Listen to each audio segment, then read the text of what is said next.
자궁을 보존해야 되는 이유에 대해서 한번 디스커션 해 보겠습니다. 자궁은 몸의 중간에 있습니다. 앞으로는 방광이 있고 뒤에는 직장이 있는데 제일 중요하게 보존을 하게 만드는 것이 자궁입니다. 근데 자궁은 여성의 상징적인 것도 있지만은 자궁 옆에 또 난소라는 게 있어요. 난소도 또 절제하는 분들이 있는데 난소라는 거는 보존하는 게 더 중요해요. 왜냐하면 폐경되기 전까지는 여성 호르몬이 나오기 때문에 최대한 보존을 해야 됩니다. 물론 폐경이 오면 또 거기에 맞는 여성 호르몬이 있지만은 먹는 약도 있겠지만은 자연적인 난소의 기능이 있기 때문에 암이 아니라면은 최대한 살리는 게 맞고 또 자궁도 마찬가지입니다. 최대한 적출하기보다는 보존하는 게 원칙이라고 생각을 합니다. 어떤 장기든 간에 적출하는 것은 좋지 않다고 생각을 합니다.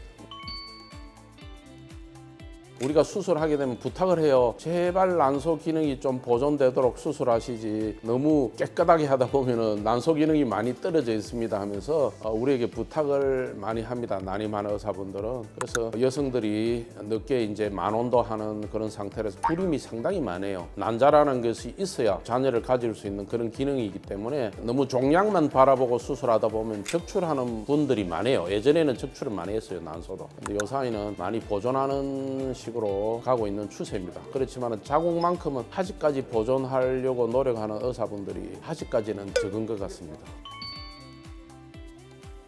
일단 암이 의심되면은 그 난소 종양이 뭐 10cm, 20cm 이렇게 큰 경우에서는 암이 있을 수도 있기 때문에 그 혹 자체를 터뜨리지 않고 적출을 하는 경우가 있지만은 난소암 검사 이런 걸 하셔서 암이 의심되지 않다면은 아기를 가져야 되는 여성의 경우, 특히 미혼 여성의 경우에는 되도록이면 어느 병원이든지 적출하지 않고 난소도 살리려고 노력을 많이 하는 게 좋다고 생각을 합니다.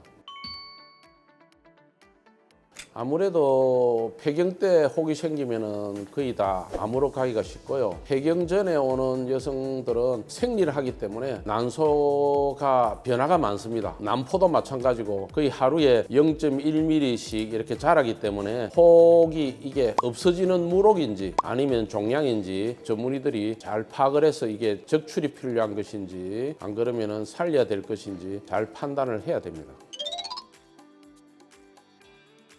그 난소 종양에 따라서 좀 틀린데 20, 30대 많이 오는 게 자궁 내막 종양입니다. 거의 불임의 원인도 되고 시기적절하게 수술 적응증을 잡아야 됩니다. 결혼을 앞두고 있으신 것인지 결혼을 몇 년 뒤에 해야 될 것인지 그리고 사이즈에 따라서 의사들이 초음파를 보면서 또 피검사를 보면서 판단하게 됩니다. 그리고 수술하고 나면은 또 재발에 대한 우려 때문에 아기를 가지기 전까지는 잘 보존을 해서 정기검진을 하는 게 맞습니다.